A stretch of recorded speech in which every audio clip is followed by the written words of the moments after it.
I think for me, the best thing for the Jets to do would be to hit rock bottom. And I know they're not going to lose games intentionally or anything like that, but I think for them to fully wake up and understand like we're absolute dumpster fires, for them to just absolutely hit rock bottom. And I think Dre, I think you're spot on in saying that I think they're in a similar situation as what they were with Josh Rosen, just talking about the Cardinals. And the first thing that you have to do as a GM is evaluate your organization from top to bottom. And that starts with the head coach all the way down to, the guys that are on the practice squad. And it's your duty to upgrade each position as best as you can.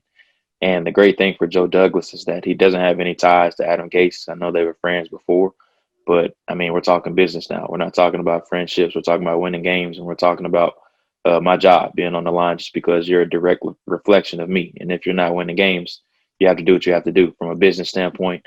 And then he has no ties to Sam Darnold as well. He didn't draft him. He's fond and he's a fan of Sam Darnold, but he doesn't have any ties to him. And we know it's a politics driven business in the NFL, and you want to bring in your guys from a general manager. And then with the head coach, you want to be a step for step in that partnership with bringing in your guys. And that's why I like to always use the Buffalo Bills for a reference, Joe. I think they did a hell of a job of bringing in like exactly who they want to build their roster around. And we've heard this word a million times, like, what is the identity of your team? And I think the teams that have an identity from roster building to just exactly the type of guys that fit their roster, I don't think the Jets know exactly what they want. Like, even from Miami's standpoint, Kyle, their identity is versatility on defense. And you can go down the list of every person that Brian Flores and Chris Greer drafted this year on the defensive side. They have versatility. From Anoa Igbenogany, he has versatility. As some of the other guys that they drafted as well, they have versatility. And then with Joe, with the Bills, blue collar, a hard nose, even wrestler backgrounds for offensive linemen. You know exactly what they're trying to identify through the pre-draft process, and I just don't get that feel from the Jets. It just seems like they just took even this year. I like some of the guys that they took, but I just don't think they have a certain identity or they know what they want right now. It's just kind of like they're just adding guys to the roster in hopes of them turning out to be something. And like with Gase, there's just no plan. And the worst thing you want with the head coach is for him to deflect the blame on everybody. I think that's the worst thing that a head coach can do. And we know, even going back to his days in Miami, like, you are what you are at this point. With Adam Gase, I think it was one of the worst hires that they could have made, especially going back that they interviewed Matt Rule. And Matt Rule came out and said that he wanted that job, but they didn't let him pick his assistant coaches. And I think that was one of the biggest mistakes that they made. And I told y'all, like, that 2018 offseason set this franchise back 5 years from spending all that money in free agency to hiring Adam Gase. So like everything that happened during that offseason has set this franchise back 5 years. And like Joe Douglas signed a 6-year deal, but we might not see, like, unless he lands, like, if Trevor Lawrence or Justin Fields falls into his lap, we might not see like him being able to turn this thing in what he wants it to be as far as his blueprint and his identity until like year 4. Man, it was atrocious that they didn't hire Rule, man. He wanted that job. He's from the area, right? He's from the Bronx. Yeah, like he's from the area. He wanted that job. He's had a proven track record of turning every program around. Golly, man. And they passed on him to keep Greg Williams in as the defensive coordinator because that's what it was all about. They wanted Greg. That's horrible.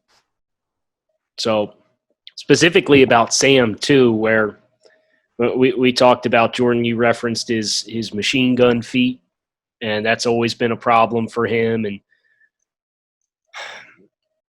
I guess there's a different couple. Let's assume the worst. Let's assume they get a top 5 pick in this year's draft, and they hit rock bottom, like Jordan's alluding to, and there's a coaching change. And how do you guys handle the strategy of Sam, 5th-year option, chance to exercise it? When would you look to potentially move him? Would you keep him? Like, how do you think? Because the Jets are going to have all those options on the table for them if they decide, yeah, we're going to hit reset, we're going to have a new coach come in. You know, there'll be those members of the Jets fan base that say, you know, Sam's only 23, and you know you should give Sam a chance because we haven't really given Sam a chance. There will be those people who say, you know, Justin Fields, we got to hit refresh, and Fields, maybe he's got a little bit more of a natural sense of making plays happen with his legs and moving outside the pocket versus Sam's always been a little bit more the gunslinger, and he's got the ability to do it, but it hasn't netted results at the pro level. So the devil you do versus the devil you don't. They'll have to make the decision on the fifth-year option, which feels like a no-brainer because it gives him more trade value for 2 years of control for anybody that would want him. But, like, what do you guys think it'd be worth? What do you think the Jets should do on this strategy on moving forward here if they end up with a top 5 pick? I think for me, you have to shop him just because we all know in this chat, like the greatest weapon of roster building is having a cheap quarterback. And you have a quarterback that comes into a situation as a rookie. But the great thing about it is, let's say they move on from Adam Gase, you have 2 guys that are tied together. And for me personally, I would hire an offensive guy if it were me, especially if I'm going to be drafting a young quarterback, depending on what they want their identity to be, just because I just love the continuity of having a young quarterback together, tied together with a guy that is a bright offensive mind. That's why I said I don't know if Eric Bieniemy would want this job, but he definitely would be a guy that I have high on my list just because he's a guy that's had success in the league, not just at one position. He's had success at running back as well and a bunch of other positions, and he's a proven play caller in the league, and I think that's something that the Jets really lack right now. He has a lot of contacts in the league. He comes from that Brett Veach and Andy Reid tree, so we know that he's going to have experience as far as a play caller. But from just a strictly roster building standpoint, I think you have to figure out a way to shop Sam Darnold just because there's no way you can give him big money based off what he's shown this year. And at some point, you just have to recognize he is what he is. And I know you haven't given him a much of a chance as far as his weapons and things of that nature, but he really hasn't shown a whole bunch as far as consistency in spots, and that's always my biggest worry with him. You guys have heard he has the yips and the machine gun feet a lot. That's my big worry about him. That's something that doesn't ever improve with a quarterback just because it comes from a poise standpoint. And then him entering his 4th year, you're expecting him to make that leap year in year 3. That's really where it needs to happen, what you want to see from a young quarterback. So I would shop him. I think they can get a day 2 pick for him just because of how young he is, and you can sell a team on we haven't really surrounded him and put him in an adequate enough situation to really show what he can be. So I think they could get I think they can get a 3rd or 4th for him. I think that definitely is reasonable to get for Sam Darnold. And then, you build around the young quarterback that you bring in and then just try to stay side by side with that head coach and Joe Douglas. That's what I would do.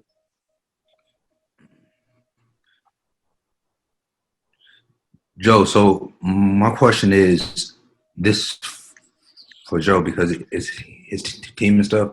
Why wouldn't someone be inclined to maybe exercise his 5th-year option because you're going to need a bridge guy at some point anyway? So then they gives you maybe another opportunity to see what he does in a make or break year. He's still cheap. So since you're going to have to assign a bridge guy, why not exercise his 5th year and let him be the bridge guy and still draft his replacement? I think the problem with that is with the new dynamics of what the 5th-year option entails, it becomes fully guaranteed, and it's the average of the top 10 highest paid quarterbacks in the NFL. And so now you're talking about committing, I guess that'd probably be no less than $30 million a year for that one season for Sam Darnold. And I just feel like that's kind of irresponsible even, for that bridge guy. I think you can find a guy to do that for a 1/3 of that cost, maybe half. And so that's where I get hung up on that. And I think it sends the wrong message. I think it's kind of a weird way to keep control of him when that 5th-year option is really, I think, designed to give you that opportunity to stay with that player. And that wouldn't be the right message in my view. Because you have to make that choice after this year. I just don't think you can commit to like $30+ million a year for Sam Darnold. No. Mm-hmm. So I'm actually gonna look that up and see what that cost is. But you'd still exercise it if you were going to shop him. You almost have to, right? Well, the thing is, you can trade him and give that team that opportunity, right? What's that deadline? it's after the draft. After it. It's like I think it's sometime like May 1st or something like that. That's what it was last year. It was after the draft. It was May 30th, 2020 last year was the deadline to exercise fifth-year options. So they don't have – but even if you exercise it, you can rescind it, correct? No, once you exercise it, you're locked in. I think they changed the rules on it.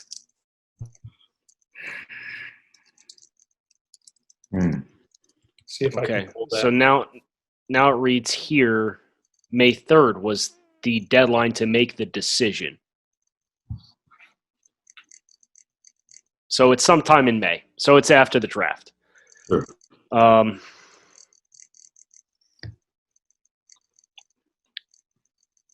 But any team that's going to trade for Sam,